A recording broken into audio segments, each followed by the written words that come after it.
ইবাদত কি? ইবাদতের মূল্য কি? ইবাদতের অর্থ কি? ইবাদতের গুরুত্ব কি?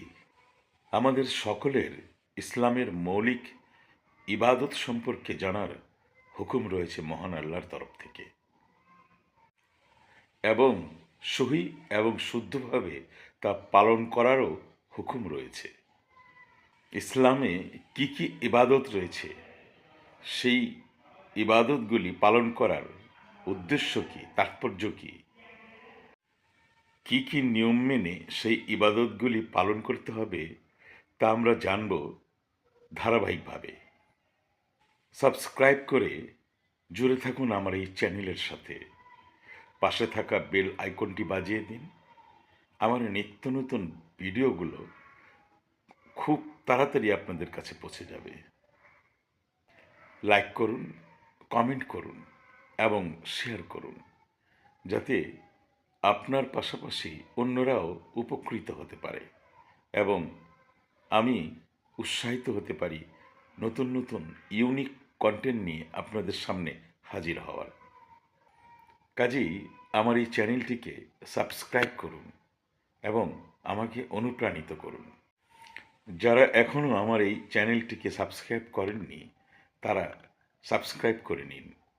খুব শীঘ্রই নতুন নতুন শিক্ষণীয় ইউনিক কিছু কন্টেন্ট নিয়ে আপনাদের সামনে আমি হাজির হব।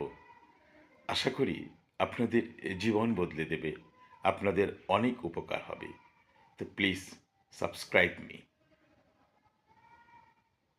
মানুষ সুদের টাকা, ঘুষের টাকা অর্থাৎ হারাম টাকা পকেটে নিয়ে বাজারে গিয়ে হালাল মাংসের খোঁজে ব্যস্ত, হালাল সাবান কেনায় ব্যস্ত, হজ এবং উমরা করায় ব্যস্ত, পাঞ্জেগানার নামাজ পড়ায় ব্যস্ত, তসবিহ হাতে জিকিরে ব্যস্ত, সেই ভোর রাতে উঠে তাহাজ্জুদে ব্যস্ত, ওয়াজ নসিহতে ব্যস্ত।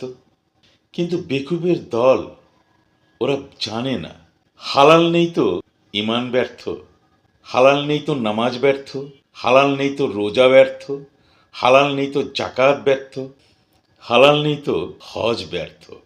যেমন ক্ষুধা নেই তো খাওয়ার ব্যর্থ, আর শ্রদ্ধা নেই তো মোনাজাত ব্যর্থ, ইবাদতই ব্যর্থ।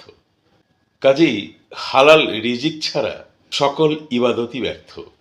ইমানই তো মজবুত হবে না, আর যদি ইমানই মজবুত না হয় তাহলে সমস্ত ইবাদত বন্দেগি সবই তো বিফলে যাবে।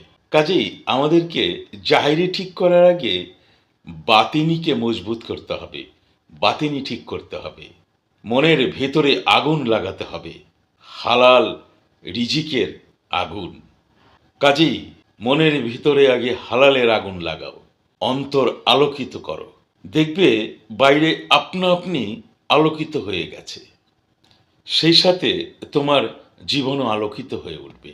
মুসলমানদের জন্য সবচেয়ে ভয়ঙ্কর এবং কঠিন সত্য হচ্ছে আমরা শুধু নামে আওলাদে রসুল, আসলে আমরা কাজে কর্মে আওলাদে আবু জাহেলে রূপান্তরিত হয়েছি।